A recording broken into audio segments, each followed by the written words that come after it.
ఆంధ్రప్రదేశ్ ప్రభుత్వ ప్రధాన కార్యదర్శి జవహర్ రెడ్డికి ఈ పింఛన్ల పంపిణీ వ్యవహారం మెడకు చుట్టుకోబోతుందని ఏకంగా కేంద్ర ఎన్నికల సంఘం జవహర్ రెడ్డి మీద వేటు వేయబోతోంది అంటూ ఒక వార్త సోషల్ మీడియా వేదికగా చక్కర్లు కొడుతున్నటువంటి నేపథ్యంలో ఈ అంశానికి సంబంధించి మనతో మాట్లాడేందుకు ప్రముఖ రాజకీయ విశ్లేషకులు కృష్ణకుమారి గారు మనతో ఉన్నారు. మేడంతో మాట్లాడదాం. మేడం నమస్తే. మేడం నమస్తే. ఈ పింఛన్ల పంపిణీ వ్యవహారం అనేది జవహర్ రెడ్డి గారి మెడకు చుట్టుకోబోతుందని ఏకంగా కేంద్ర ఎన్నికల సంఘం జవహర్ రెడ్డి మీద వేటు వేసే అవకాశం ఉంది అంటూ కూడా ఒక వార్త ఇప్పుడు సోషల్ మీడియా వేదికగా చక్కర్లు కొడుతూ ఉంది. ఇప్పటికే ఆంధ్రప్రదేశ్ ప్రభుత్వానికి అనుగుణంగా వ్యవహరిస్తున్నారని కొంతమంది ఐపీఎస్లు ఐఏఎస్ల మీద కేంద్ర ఎన్నికల సంఘం వేటు వేసే నేపథ్యంలో ఇప్పుడు సిఎస్ గారి మీద కూడా వేటు పడే అవకాశం ఉందంటూ కూడా కొన్ని వార్తలు అయితే వస్తూ ఉన్నాయి. మేడం వీటి మీద మీ విశ్లేషణ ఏంటి? ఇప్పుడు ఐఏఎస్ని ఐపీఎస్ని తమ పద్ధతులకి తమ విధానాలకి అనుగుణంగా అవి చట్ట వ్యతిరేకమైనప్పటికీ ప్రజా వ్యతిరేకమైనప్పటికీ వాడుకోవడం రాజకీయ నాయకులకి పరిపాటి. అయితే దానిలో ఒక 4 ఆకులు ఎక్కువ చదివాడు జగన్మోహన్ రెడ్డి. జగన్మోహన్ రెడ్డి దగ్గర పనిచేసిన ఐఏఎస్ ఐపీఎస్లు ఎవరూ కూడా సర్వీస్లో ఉండగా కానీ ఒకవేళ రిటైర్ అయినా కానీ ప్రశాంతంగా ఉండలేరు అనడానికి చాలా ఉదాహరణలు ఉన్నాయి. శ్రీలక్ష్మి ఉంది, ఐఏఎస్. ఆమె పరిస్థితి ఏంటి? అలాగే ఇంకా కొంతమంది ఐఏఎస్లు ఐపీఎస్లుని మనం మర్చిపోయాం. ఇంకా శ్రీలక్ష్మి సర్వీస్లో ఉంది కాబట్టి మనము అడపా ఇప్పుడు ఆమె కోర్టుకి వెళ్ళి రావటం ఇవన్నీ జరుగుతున్నాయి కాబట్టి ఆమె ఎక్కువ పేరు వినిపిస్తుంది. కానీ ఆమె కాకుండా ఇంకా చాలామంది పాత రోజుల్లో 12 ఏళ్ల క్రితం 13 ఏళ్ల క్రితం ఆయన ఆర్థిక అరాచకత్వాల్లోకి బలైపోయిన వాళ్ళని కూడా మనం చూసాం. ఇప్పుడు సర్వీస్లో ఉన్న అదే పరిస్థితి అవుతుంది. ఇప్పుడు ఎల్వి సుబ్రహ్మణ్యం గారు రిటైర్ అయ్యారు. రిటైర్ అయిన తర్వాత ఆయన బాధలు ఆయన కొన్ని ఇంటర్వ్యూల రూపంలో ఇచ్చినప్పుడు చాలా బాధ అనిపించింది. ఎందుకంటే చాలా సిన్సియర్ ఆఫీసర్ ఎల్వి సుబ్రహ్మణ్యం గారు. చాలామంది ఐఏఎస్లు ఐపీఎస్లకి బోల్డ్ ఆస్తులు సంపాదించుకున్నారు. వాళ్ళ ఆస్తులు సంపాదించుకోవడం అంటే అక్రమ ఆస్తులే, అందులో మనం రెండో మాట అనడానికి లేదు. అలా లేకుండా ఆయన చాలా సింపుల్గా రిటైర్ అయ్యారు. రిటైర్ అయిన తర్వాత చాలా సాధారణ జీవితం గడుపుతున్నారు. అయితే ఆయన సీఎస్గా ఉన్న సందర్భంలో ఒక 4-5 విషయాల్లో జగన్మోహన్ రెడ్డికి ఏదో సలహా చెప్పపోతే అవన్నీ మీకు ఎందుకండి అని కాసేపు, అవన్నీ మీకు అవసరమా అని కాసేపు, అంతా మా వాళ్ళు చూసుకుంటారని ఇంకాసేపు, ఆయన వ్యవస్థను ఎట్లా తయారు చేశాడంటే జగన్మోహన్ రెడ్డి ఐఏఎస్లకి ఐపీఎస్లకి ఈ ప్రభుత్వ సలహాదారులు అనే వాళ్ళు ఉన్నారు చూసారా, వాళ్ళకి డైరెక్ట్ లింక్ పెట్టేశాడు. ఏదున్నా మా వాళ్ళు మాట్లాడతారు అంటాం. ఏదున్నా మా వాళ్ళు మాట్లాడతారు అంటంలో అర్థం ఇది. వాళ్ళు చెప్తారు ఏదున్నా వాళ్ళకి ఇలా చేయాలి అలా చేయాలి అని. మంత్రులు చెప్పరు, ఎమ్మెల్యేలు చెప్పరు, ఈయన చెప్పడు, సలహాదారులు చూసుకుంటారు. అందుకే అంత అధ్వానంగా తయారైంది ఆంధ్రప్రదేశ్. ఆయన ఇంటర్వ్యూల్లో ఆయన పడిన బాధ, ఏంటి ఇలా అయిపోతుంది, ఎందుకు ఇలా అయిపోతుంది అని ఆయన బాధపడటం. ఆ తర్వాత ఆయన తనకి లొంగలేదని ఆయనకి రిటైర్మెంట్ తర్వాత ఏ పదవి ఇవ్వాల. జనరల్గా ఏంటంటే వాళ్ళు రిటైర్ అయ్యే టైంకి గనక వాళ్ళకి అనుగుణంగా వాళ్ళు వీళ్ళకి నచ్చిన వాళ్ళు, అది రాజకీయ నాయకులు ఉన్నారనుకోండి, ఆ రాజకీయ నాయకులు వీళ్ళకి ఒక పునరావాసం కల్పిస్తారు. రిటైర్మెంట్ అయినా పాపం వాళ్ళ మీద ఎంత బాధో వాళ్ళకి.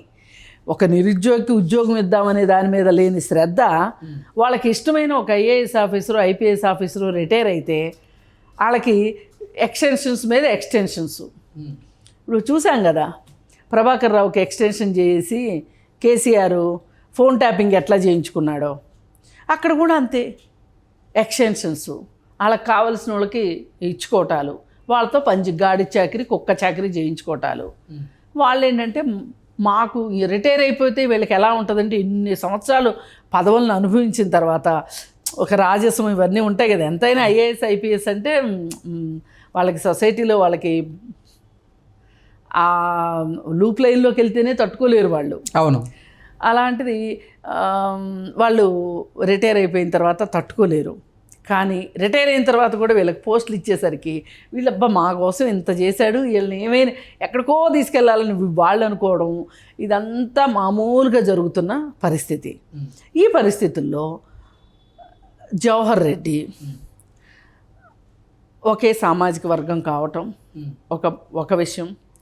రెండోది, అంతకుముందు ఎల్వి సుబ్రహ్మణ్యాన్ని ఏ విధంగా శంకరగిరి మాన్యాలు పట్టించింది అంటే ఆయనకి ఏమీ అసలు ఆయన సొంతగా తీసుకున్న నిర్ణయం ఏమీ లేకోకుండా ఆయన ఒక ఉత్సవ విగ్రహంలా చేసి వీళ్ళు నడిపించుకున్నది తెలిసిందే, అందరికీ తెలిసిందే. ఆయన కూడా ఆయన బాధ ఆయన చెప్పుకున్నారు కూడా. అయితే జవహర్ రెడ్డి ఏం చేశాడు అంటే అంతకుముందు ఎల్వి సుబ్రహ్మణ్యాన్ని ఎలా శంకరగిరి మాన్యాలు పట్టించింది గమనించాడు కదా. అందుకని తను సీఎస్ అవ్వగానే జగన్మోహన్ రెడ్డి ఏం చెప్తే అది చేయడం మొదలెట్టాడు. దానిలో భాగంగానే ఇప్పుడు ఈ పెన్షన్లు ఉన్నాయి కదా. ఇప్పుడు ఒక ఐఏఎస్ అనే వాళ్ళు ఏం చేయాలి అంటే ఒక ముఖ్యమంత్రి ఒక అనాలోచిత నిర్ణయం తీసుకుంటే కూడా అలా కాదండి, ఇది ప్రజల మీద ఈ విధమైన ఎఫెక్ట్ చూపించబోతుంది. ప్రజలు ఈ విధంగా ఇబ్బంది పడతారు. ప్రజలు ఈ విధంగా ఇబ్బంది పడితే మాకు దెబ్బ మీకు దెబ్బ అని చెప్పగలిగేంత వాళ్ళకి, వినగలిగేంత వీళ్ళకి ఉండాలి. ఉంటే ప్రజలు ఇబ్బంది పడకుండా ఉంటారు. ఇప్పుడు ఏమైంది, వాలంటీర్లుని ఈ పెన్షన్లు కార్యక్రమాలు ఇళ్ళకి తీసుకెళ్ళి పెన్షన్లు ఇచ్చేటప్పుడు వీళ్ళు ఆ ఇంటి వాళ్ళతోటి వాళ్ళని ఇన్ఫ్లుయెన్స్ చేస్తున్నారనే ఉద్దేశంతో వాళ్ళతోటి పెన్షన్లు ఇప్పించొద్దు, గవర్నమెంట్ ఎంప్లాయీస్ తోటి పెన్షన్లు ఇప్పించండి అని చెప్పి అన్నారు. అవును. ఎందుకు అన్నారు ఈ మాట అంటే మన చట్టం ప్రకారం ప్రభుత్వ ఉద్యోగులు ఎన్నికల కార్యకలాపాల్లో ప్రత్యక్షంగా కానీ పరోక్షంగా కానీ ఇన్ఫ్లుయెన్స్ చేయకూడదు. ఒక వ్యక్తిని నువ్వు పలానా వాళ్ళకి ఓటయ్యి అని చెప్పకూడదు ఒక ప్రభుత్వ ఉద్యోగి. అంటే అందరూ పాటిస్తున్నారా లేదా అంటే వేరే విషయం, రూల్ అయితే అలా ఉంది. కానీ వాలంటీర్లు ఇలాంటి రూల్స్ రెగ్యులేషన్స్ దీనిలో లేరు కదా, అందుకని వాళ్ళు విచ్చలవిడిగా చేస్తున్నారు.